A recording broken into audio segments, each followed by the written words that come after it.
morning, Matt. Happy to be here today. My name is Jesus Velador. I'm Vice President of Exploration with Vizsla Silver. Vizsla Silver is the owner and developer of Panuco project in Sinaloa, Mexico. It's Panuco Silver and Gold project. I'm a geologist. I started my career as an exploration geologist over 25 years ago. Most of my experience is based in Mexico. I started initially working in polymetallic kind of deposits, and then more recently, the later years of my career, I have been working pretty much with precious metal deposits, epithermal deposits in particular, for various, silver and gold companies in Mexico and Latin America. Fantastic, Jose. It's lovely to see you again. Look, I think the big news at the moment is obviously the company's putting in, $220 million worth of project finance from Macquarie, and also with cash in the bank. People are expecting this to move forward into production quite soon. But we also forget there's a lot of drilling happening. So maybe give us, I actually call to see if we can get an update on where you're at and how that's going to basically affect positively the first 2 years of the mine life. So what's been happening? Yeah, absolutely. You're correct. So there has been lots of drilling in the project, since Vizsla acquired the Panuco project in late 2019. Immediately right after the acquisition of the project, the company started aggressively drilling the different targets. And since then, we are very close to completing 400,000 meters in over 1,000 drill holes. So last year we kind of slowed down a little bit our pace and drill only over 37,000 meters. But the previous years we've been drilling close to 100,000, or in some cases, a couple of years, over 1,000 meters per year. 100,000, sorry. Yeah. So there's a lot of drilling happening, but you're sort of tidying up. I mean, there was like a Copala infill program, and then also expansion programs as well to kind of increase this confidence. So, where's that kind of finessing? Yeah, obviously, since we started working on the PEA that we put out last year. So we started, focusing on de-risking the mineral resource, and particularly in the Kopala area, where we envision is going to be the first years of production for the Panuco project. And what we accomplished there is over 60,000 meters of infill drilling, mostly on the central portion of Kopala. And, with that drilling, what we essentially ended up, releasing is an updated mineral resource with a substantial increase in particularly in the indicated and measured resources. Comparing the resource that we put out this year versus the one from the previous year, there was a substantial increase of 43% in the measured and indicated category.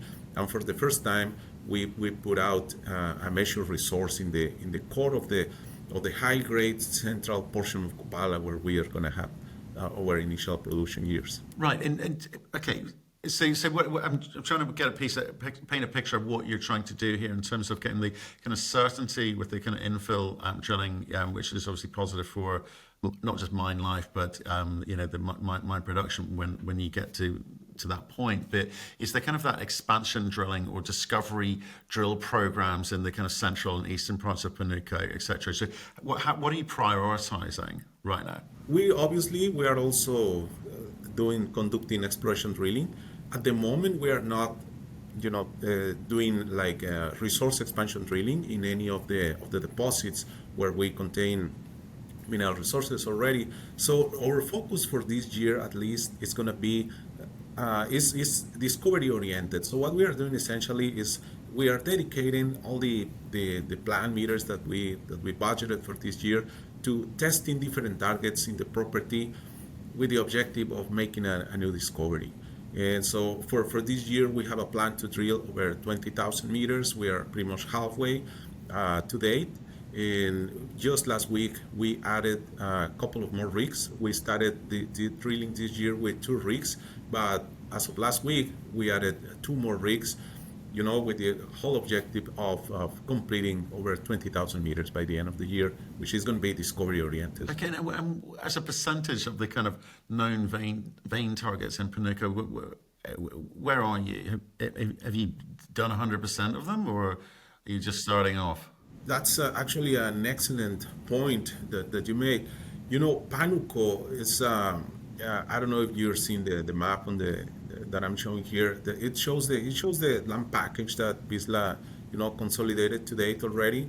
So the company has consolidated over 40,000 hectares in concessions, all of them along the what we call the Sandimas Panuco corridor in the western side of the Sierra Madre Occidental in Sinaloa. And only within Panuco, which is the darker green polygon, the small one, that land package for the Panuco district consists of 7,200 hectares approximately. And just within that area, we have over 150 vein targets that we have either mapped or discovered, through the application of different mapping tools. For example, we have had for the last 4 years a dedicated team doing prospecting throughout the property, supported by LiDAR elevation model, which is a very high resolution that aids the team on discovering all mine workings and also structural alignments. And with that application and obviously geochemistry, of course, we have been able to discover over 140 different vein prospects, of which we have drilled only approximately 30. So what we have now in terms of resources, which is all concentrated in the western portion of the district. And our strategy now for this year is to start exploring the whole Panuco district. And moving forward, what we are doing is exploring the eastern and central targets that we haven't touched essentially today. Right. Okay. But how do you go about prioritizing that? Because obviously, okay, you've done 30 out of 140. It suggests you're going to start with the best or most prospective first. How prospective are the rest of the veins that you're targeting? They are very prospective.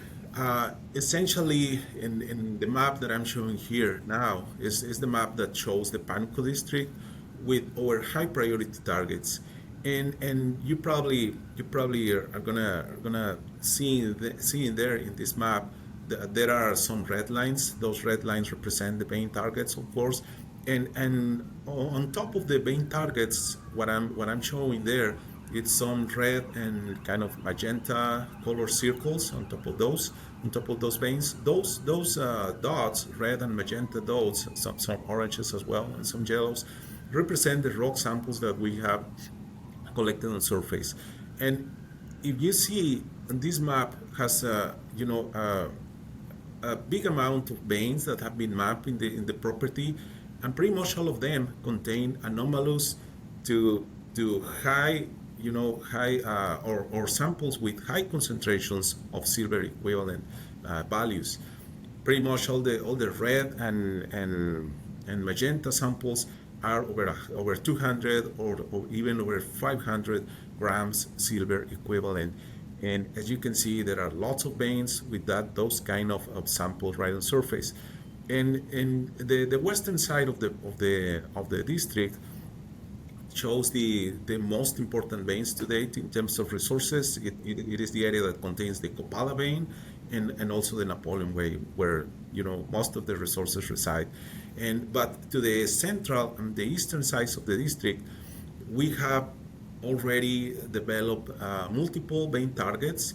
Some of them we already started testing them. And very recently, early this year actually, we announced the discovery of a new high-grade vein, mineralized vein in the Animas zone, what we call the Pipa, that is in the central portion of the district. And our plan is to complete the rest of the drilling budget towards the end of the year in these kind of targets in the central and eastern portions. So you're not running out of targets, is what Oh, you're saying? absolutely not. No.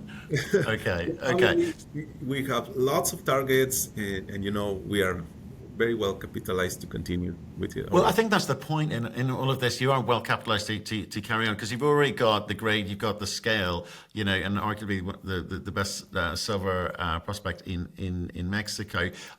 It's a question of, do you keep going, or is there a point at which you stop and, start thinking about mining methods and start building building this out. So to that point, what are the discussions internally, or maybe what was the brief to you, given your role? Yeah, the discussions internally, and it's essentially our strategy is a dual strategy. So we have the plan of developing the mine in Copala, Napoleon this year. So we started already with a test mine and developing of the decline to access the high grade mineralization in Copala. So that part is pretty much already, decided to be developed, and we are not doing any more expansion or infill at the moment in the area. And our second objective, or what we call our project 2, is to continue exploring, and with the objective of finding or making a discovery of an additional center of mass or a mineralized center in the project. We are convinced that, based on all the evidences that we see on surface, veins and silver values right on rock samples, we are convinced that there is a high possibility of finding another mineralized center like the one we already have in Kopala, Napoleon. So right. And just the work that you've done on the test mine at Copala, and all of the kind of mine design, metallurgy, and feasibility inputs that has gone on there, does it influence the way that you think about the second center, or the way you go about finding the second center? It influences with respect to the kind of grades and size of the deposit that we want to find. Obviously, our discovery exploration drilling is focused on finding something similar to Copala, or at least Napoleon. Copala is the start of the project. It has the highest grades. It has the widest mineralization, and that's our kind of set our objectives to us to keep finding things like Copala. So how do you? Okay, you're looking for another discovery. I mean, how do you label something like Animas? Is that would you say that that's a discovery? Is that an area of interest to you? Yeah, well, Animas is it's a very impressive vein. It's a very impressive vein system. It's a 7-kilometer long vein in the district, and it contains multiple high-grade shoots. But those shoots have been mined pretty much very close to surface.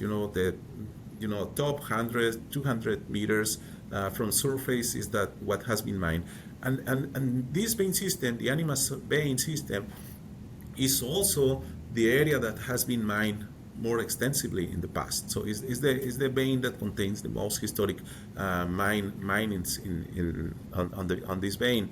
And so it is essentially a vein with all mine workings and high-grade mineralization right on surface, but the potential is open to depth.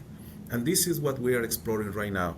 So we realize that what they have mined is only the surface, or very scratch the surface essentially of this vein. And now what we're doing is drilling deeper, and the discovery that we have made is essentially approximately 200 meters below this high-grade mineralization that they used to mine in the past, and is where we are finding the potential. Our model here is that we are going to find kind of repetition of shoots, like telescope shoots, but at deeper elevation within the vein system, because the vein is spectacular. It's a multi-meter wide vein with all the epithermal characteristics of any productive vein. Okay, so you want to do economic drilling, economic geology, because that sounds like one for later.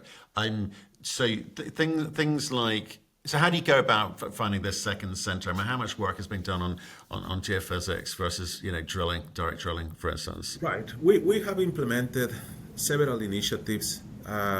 First of all, we started mapping and prospecting, collecting rock samples, doing geochemical, interpretation of geochemical data. And we also use the LiDAR. LiDAR has been a very good tool for us because it allowed us to find all mines and structural alignments and veins. We have made several discoveries of the targets that I talked about through the application of this LiDAR. We also have a high-resolution multispectral satellite imagery for for the whole district, and even the image extends far to the south to other projects. We have applied geophysics, and we also have another tool, which is the TerraSpec, which, where what we use to collect multispectral or, alteration mineralogy. And through the application of all these tools in the district is where we are finding, first of all, the right structural conditions in the district, or what we believe is the right structural conditions with the right preparation. And then through mapping and geochemistry and alterations, we define which are the most favorable areas in terms of being channel paths for hydrothermal fluids, and also a good host for mineral deposition. And through all this application of these different tools and kind of thinking and interpretations is where we decide, okay, we're gonna be testing these different targets, because this is where this area of the district is where we envision there's potential for or has the right conditions for a hydrothermal center. Okay, interesting. Because I guess what I'm interested in, I guess the market's interested in, you guys have been able to, because of the grade, because of the scale, how quickly and how much drilling you've done, the expectation that you're moving through to build quite quickly in the context of how quickly on average people move from discovery through to production. You've done multiple kind of trade-off studies, I imagine. Again, how's the mine build team charged you, or what do they need from you to kind of help them identify things which may positively affect mine design or dilution control or scheduling, and make sure that you've kind of you start strong, build the cash up, or the company builds the cash up to be able to kind of get after all of these other extraneous opportunities elsewhere. So what information have you positively fed into that thought process? Yeah, well, we are supporting the construction and mining teams in different ways. One of them is we support them obviously with the core logging of geotechnical holes, also with generating geotechnical information for the tailings facility in the tailings facility area. We support them with the revision, for example, of the mineral reserves that they are preparing, and for the feasibility study that we intend to put out towards the end of this year. We support them with additional infill drilling needs or plans. So they can, or we can reduce the uncertainty in some of the areas, particularly for the early years of the mine plan. And there are different ways. And for example, now that the development of the ramp is ongoing to access the Copala high grade deposit, we are also supporting with geologic mapping of the ramp and sampling where we encounter structures or veins along the development. But there are different ways. Yeah. Well, I get as a holistic approach by the team, and everyone's super excited about the feasibility study. What should we look for from you in terms of the data that you're going to be feeding into the market? Because as I say, you sound busy. There's a lot of moving parts. You've got the drills turning. What's the important things that we should look forward from you? Yeah, well, as I mentioned, we added 2 more rigs recently, so we intend to advance our exploration drilling more faster or towards the end of the year. So we're certain we're gonna continue finding mineralization. We are hoping to expand the discovery that we already made at La Pipa. One of the rigs that we added recently has been deployed in that specific area of the Animas vein. So we think we're going to be delivering some additional results before the end of this year for Animas. And we also, we recently completed a geophysical ground EM geophysical survey in the western portion of the district. Is actually on this map here that I'm showing on the screen, the blue lines represent the EM survey that were conducted on the western side of the property, and we have the results. We are working on ground truthing these geophysical anomalies because we resolved some interesting anomalies.